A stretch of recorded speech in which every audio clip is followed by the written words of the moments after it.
how can we minimize our collagen degradation and protect ourselves along with, or if you're like me, instead of beta blockers and angiotensin blockers that we are prescribed with Marfan syndrome.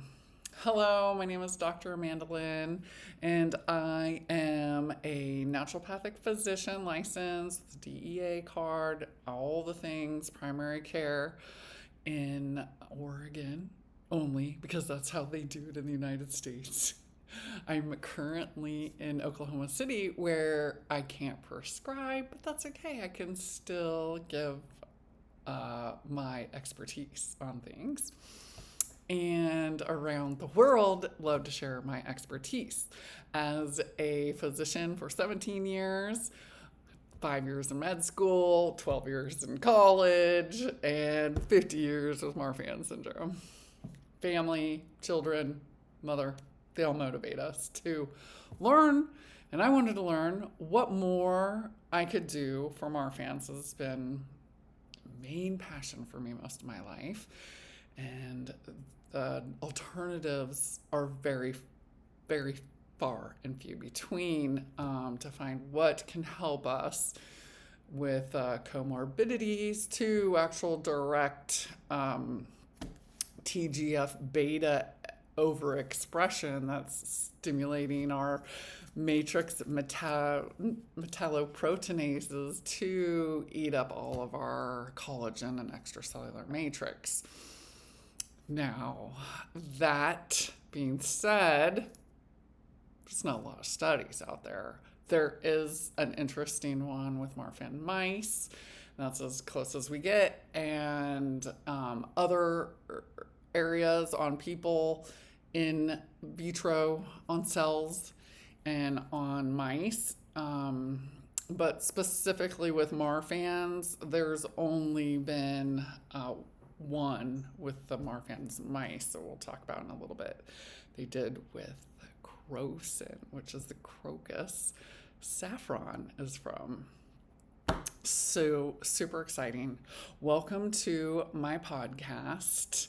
I love to share my knowledge, and I don't always come on here and do it because as a chronic pain person, I don't always have the energy. It's very tiring to have these chronic diseases, as you guys know, right? And I have moved my kids across country, so finally found a place in a really cool town. I even love the name of it. So now I can help come back here and help to share with anybody who might be interested in your collagen and helping save it through your life. This will extrapolate over to just aging in general, or people who have stopped doing alcohol, smoking, different things that were accelerating, being out in the sun quite a bit, UV light will do it, accelerating your collagen degradation. Maybe you're interested in how you can naturally kind of turn that around, since you're not able to take a beta blocker for that. And it doesn't work the same way for most people there. With Marfan's, a lot of us know we have the fibrillin 1 gene. It is not sending out the right information, which makes this signal, and this is very dumbed down, because even when I'm talking about to you to help prevent collagen breakdown, with a lot of ways I like to look at is how we can reduce the bioavailable amount of TGF-β that's running around, because that can trigger the MMPs. That's the matrix metalloproteinases. So ASEs are enzymes that eat things up. And the matrix being the extracellular matrix. Metallo, because there's a lot of minerals and metals involved there. I'm really big into minerals, especially like silica, which is really closely connected to more like crystals, which is really what we're made of. Light, sound waves, water. But that's quantum medicine, and I might be getting ahead of myself for a lot of people out there, as this is all fairly new in the common vernaculum. So, anybody who might have prolapses, say the turkey neck, these are all signs of collagen breakdown. The elastin is gone. We, with Marfan syndrome, don't really have a lot of elastin. That's why I'm really big on finding all the things that help us out with that. And we'll do another one here next if you haven't heard my talks on estrogen. The Ehlers-Danlos Society did a women's summit, and over on their website, they have a recording of my hypermobility and hormones where I go in deeper about cortisol and adrenal hormones, testosterone, estrogen, and progesterone, and how we need to have that balanced and be looked at and guided as kind of the most powerful thing I've found in my 30 years of doing alternative medicine and living and doing and taking these things that I'm going to talk with you and supplying over 1,000 patients with this advice and watching them through my 17 years being a doctor. And I still am available online to help anybody out with these things in even more detail and customize it. So what can we do to help minimize the bioavailability of TGF-β that likes to tell MMPs to go break us down? It's kind of fascinating as we get into it here. And TGF-β can also tell MMPs to build up your extracellular matrix. So the body's not that simple. This is why I'm saying I'm really dumbing it down to a one way, but it is not. That's one direction. We are an organic, flowing, circular, a million things happening at once. And, there's definitely the feedback loops. And then there's other reasons for those feedback loops. Like the MMPs can make their own TGF-β if they see that there's not enough, right? So you're like, great. So it's all in a balance, and we just find the best middle ground that we can. And my goal for all my patients is to improve our quality of life. We're not going to beat Marfans unless we get the gene splicing going on. But then I think you miss out on a lot of cool things that we extra fluid, flexible people can do. All right, so the fascia. First huge thing, which I found to be fascinating because we use it in autoimmunity medicine to help be a middle ground for the immune system. These two first things, resveratrol and turmeric or curcumin. Curcumin is the active ingredient in that. Resveratrol is the active ingredient in the purple grape seeds. For the most obvious example, mulberries, bilberries, blueberries, other bright red, purple, even dark blue things can have these possibilities, can carry this active ingredient. So, and I, as a naturalist, like to get the active ingredient directly from nature and not something that's been concentrated, pulled out from the whole entourage of the plants, where they all have the safety mechanisms in play here to make sure we don't go too far off, like a blood pressure medication that'll just drop you all the way, or just taking digoxin out of digitalis for heart medication, which can drop you too much, where if you took digitalis, it would help prevent and keep those safety mechanisms in with all the other active ingredients that science doesn't really pay attention to, and we're trying to get the most effective thing out and the strongest thing, and what we're going to make the most money from the quickest. Right? All right. So resveratrol and curcumin, like I said, have this cool ability to help support and balance the immune system and these proteinases from over breaking us down, kind of calming down that how much bioavailable TGF-beta is around. I always had to use this first line to help with inflammation and calming things down in an overactive autoimmune. And say it was autoimmune disorders, we have to pay attention to if it's a B cell driven or a T cell driven, Th1, Th2. And cool thing, and sometimes people are a little bit mixed. And so turmeric and resveratrol could always come in and help calm down inflammation. TGF-beta kicks on a lot of pro-inflammatories, and then it's triggering us to break ourselves down all the time. This causes pain. We're in pain all the time. Luckily not me. I'm not feeling like I'm in pain all the time anymore. I'm done with my road trip. That was but I got through it and did all my things and taking care of my fascia and my body and keeping the water up.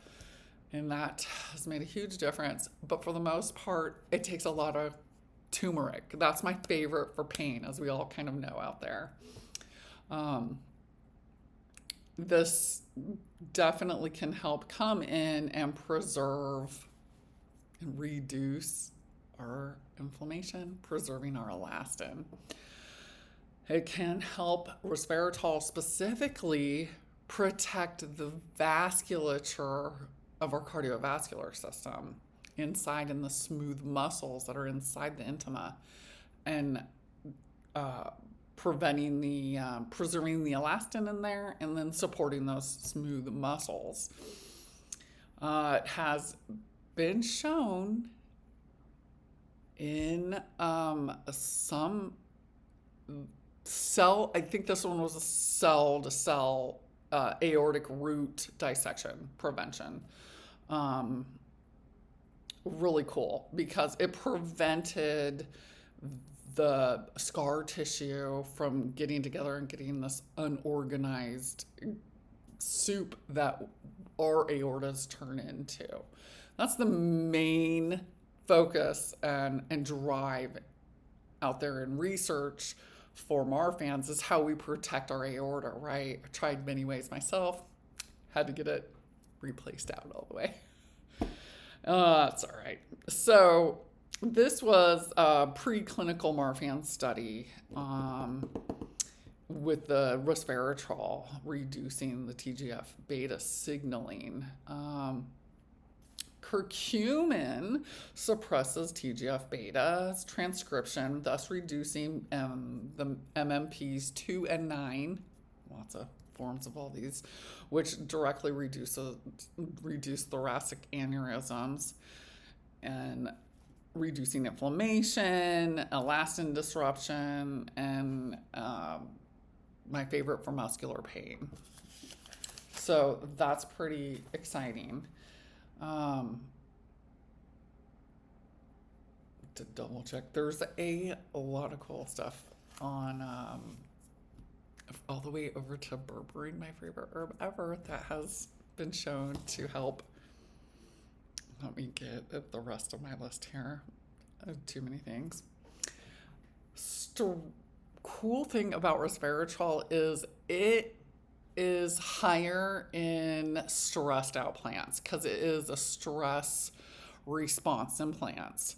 So this is going into anthroposophical medicine, where the plant is coming in bringing us resveratrol, but resveratrol is really like irritating enough to trigger for us to kick on our stress response. chemicals which will help build us up with more resilience as well. So that is, I've talked about this a little bit in the past. So a light source of resveratrol is actually peanuts. Not enough to do therapeutic grade stuff, but enough to see that it is in there for a little side supplementation. And when you sprout them, which is putting them under a little more stress, sprouted peanuts had even more resveratrol than regular peanuts. That's kind of cool, huh? All right. So another one of my favorites is green tea, specifically the ECEG that's in the CG. It's the catechins that are in there. They can also help inhibit the TGF-β. And one of the most exciting things we saw with preventing mice thoracic aortic aneurysm, so it actually got to an animal model, was the crocin in the crocuses, reducing not the TGF-β, but bypassing that, going straight to the MMPs and reducing the proteinases from breaking down the tissue, especially around the thoracic aorta. So there's quite a bit more receptors there. Oh man, so much cool stuff. So for the most part, what would you do? I like to do high concentrated levels of curcumin. Now, nothing has been, showed to do it yet. So the higher the amount, I like to get really high quality, good clinical grade turmeric curcumin specifically. And then I just do a couple capsules a day because that's what I can afford, right? The stuff gets really expensive. And then resveratrol, you can also get that in a concentrated form clinically, I would recommend. Not your typical over-the-counter brands. Just a lot of these are not bioavailable for us to absorb and take in anything. You're better off getting some organic grape juice or organic grapes. And I will give you some more idea here. Muscadine grape juice is really high. Red and purple skins. Mulberries, dark or black. So the black, the darker, the higher amount of resveratrol is going to be in there, as well as the mulberries are going to have anthracyanides in it. It's really kind of probably the most popular purple bioflavonoid we know about. And the combination there is looking to be extra protective and building on for vascular tissue. The plants are the color of the artery organ system. They're going to be helping. So the blues and the reds, the cranberries even, are going to be stronger in the resveratrol. Pistachios, cocoa, and dark chocolate actually help a little bit as well, which is pretty cool. Japanese knot-root is the strongest source for resveratrol. And polygonum, traditionally called huzong, and I'm probably saying that wrong, it's in Chinese medicine, known people to cure Lyme disease with this. It's standardized resveratrol you need to get at a 98% or higher, was found in the resveratrol study. So you want to get, something that says the trans resveratrol, not that the knotweed is at 500 milligrams. You want to see that the resveratrol is at the 500 milligrams and that it's independently tested. That's why we go with clinical grades. So omega-3s can also help. Back to the green tea or the EGCG. It's the form that I use a lot in women's hormones because it helps with the detoxification, activation clearance pathway for estrogen. And it's been shown in a study to help with abdominal aneurysms. So in my thesis for my doctorate that I did 20 years ago, the only real studies out there on aneurysms and dissection were on the abdominal aorta.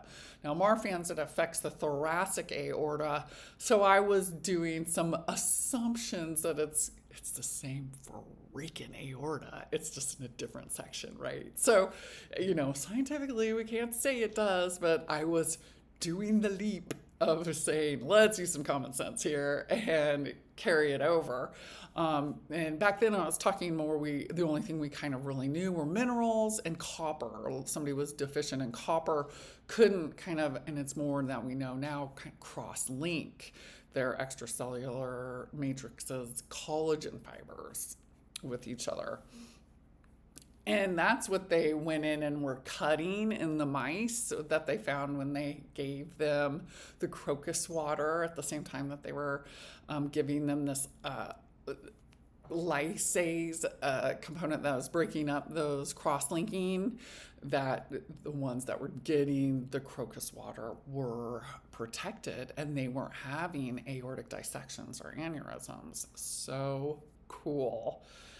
Now, Crocin, I didn't do the research yet to see if that is from the whole plant with the crocus, because the flower's purple and then the stamen, the saffron, is bright orange, right?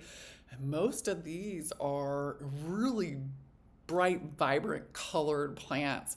And I think it would just be really cool. That Crocin is probably a component, like a lot of plants, their active ingredient is in the whole plant, but there'll be certain areas that'll be a little more concentrated. So the saffron stamen of the crocus is probably the most concentrated part, but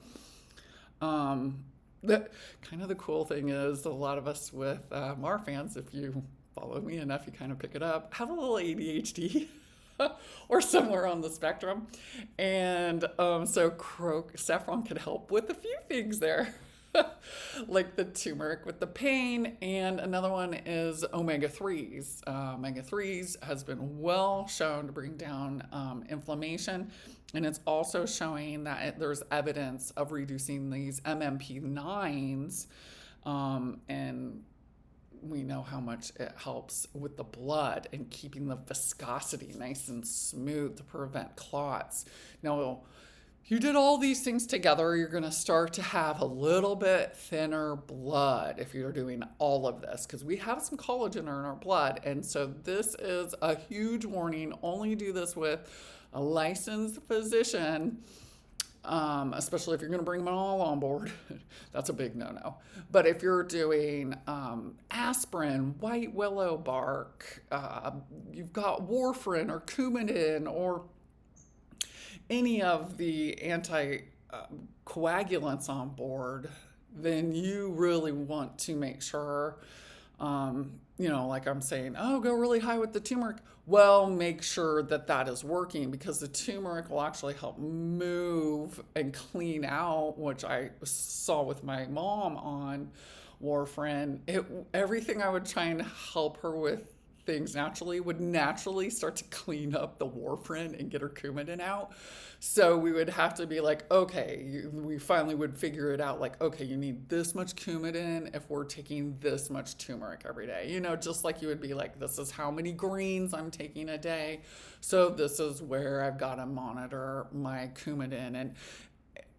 And of course, with Coumadin monitoring, don't react immediately. Kind of look ahead at where it's going to go. You don't want to always be chasing that. It's a whole thing. All right. So really cool little side ones are melatonin and NAC. NAC. Man, what does NAC not save us from anymore these days? We need NAC for everything. And acetylcysteine. It is only when I warn my histamine, my trifecta EDS patients. Do not, if you've got mast cell activation syndrome or real tendency towards histamine to be doing a lot of NAC. Otherwise, everybody else, it is amazing for your lungs, amazing for clearing out spike proteins.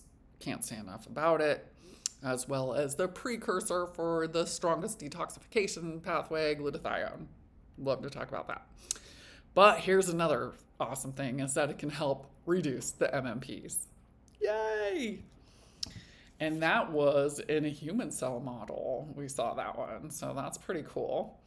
And the melatonin is on the MMPs directly, bypassing the TGF-β. But we saw that doesn't have anything enough to support protecting the aorta clinically, but there's so much with melatonin. It's so exciting. So again, none of this stuff is really linear.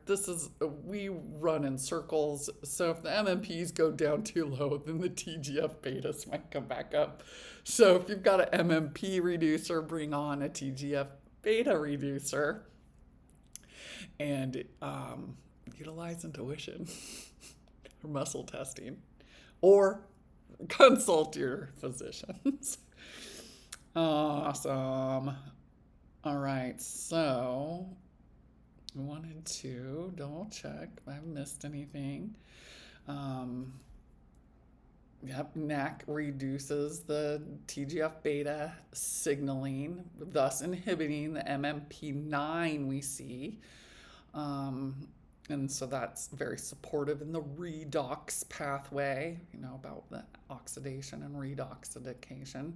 Melatonin suppresses TGF-β signaling to several organs and helped with fibrosis, scarring essentially.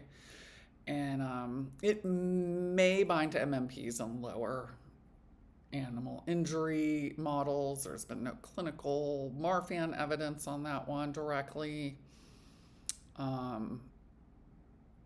Little direct support for quercetin. There's a little bit of Marfan aortic research there, and it reduces the MMPs 2 and 9, and suppresses the TGF-β signaling specifically to the kidneys, the liver, the lungs, and cardiac fibrosis. So that's quercetin.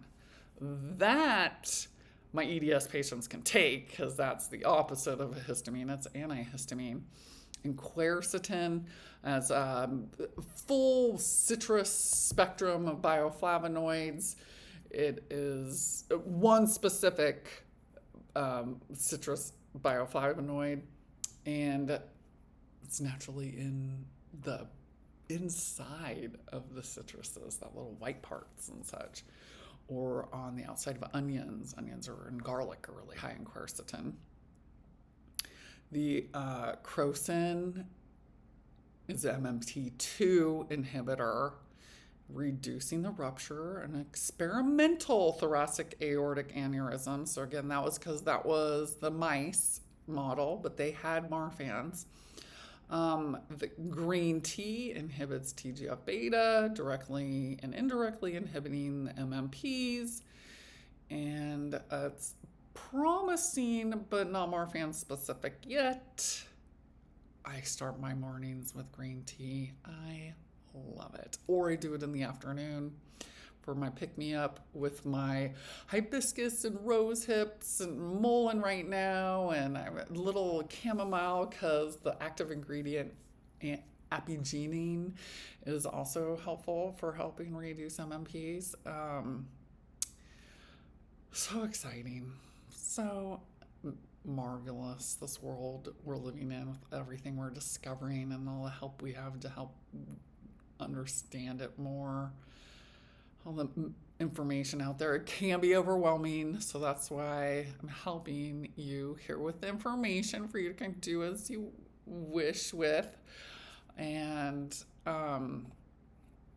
these are not so super concentrated. Green tea extracts can cause liver injury, just to give you a little warning about that. The resveratrol, curcumin, omega-3, saffron, and the green tea can all influence the platelets and bleeding risks. So be careful on that. Oh, and berberine just has a lot of drug interactions with it because it goes in and does so many things and it cleans up so much. I want to go into my berberine.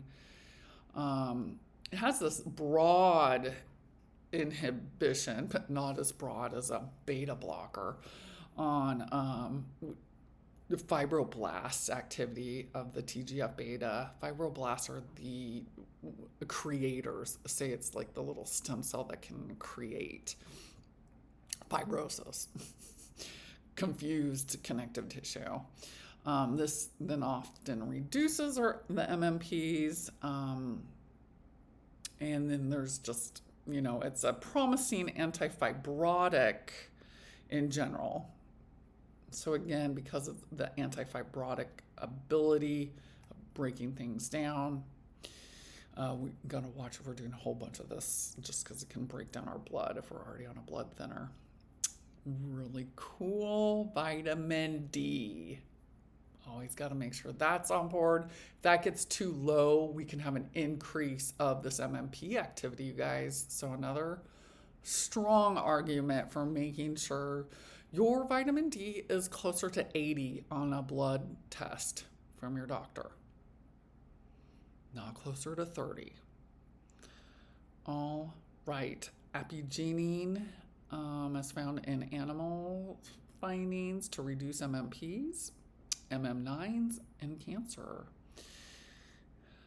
Nothing specific for Marfans, and it's still in the discovery stages, and just like Genistein and red clover, another really cool thing. So the strongest Marfan specific one is resveratrol, and the second one would be the crocus, as far as what the studies are saying out there. And then there's so many studies on green tea's active component, EGCG, and curcumin, that we see that's got strong enough evidence to help reduce this MMP activity reacting from good old TGF-beta.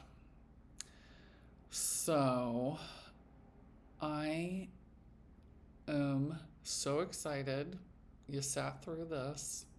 You learned about some foods that could help you. You know that there's some options. These are not to replace your medications your doctor put you on, but just merely ideas and questions. We can just here to bring out questions. Are we able to, at some point, change over all the way? Now, myself being a pioneer in this field of alternative medicine treatment for Marfan syndrome, I am so grateful for surgery. But I did see that I had dissected and healed it back up. So my naturopathic medicine did heal up a dissection, and that was seen when we went in and had my aorta removed. But how long was it going to hang on for, and how the questions with us is how many Marfs don't know they have it and they live to have 90, 80 plus years on this planet and just are fine. I know Alois Dietz, they're supposed to pass at 26, who is 75, giving me a call saying, "Hey, I'm so glad I finally found you." I'm like, oh my gosh, I need to take notes from you. So I have chosen to not do beta blockers for myself.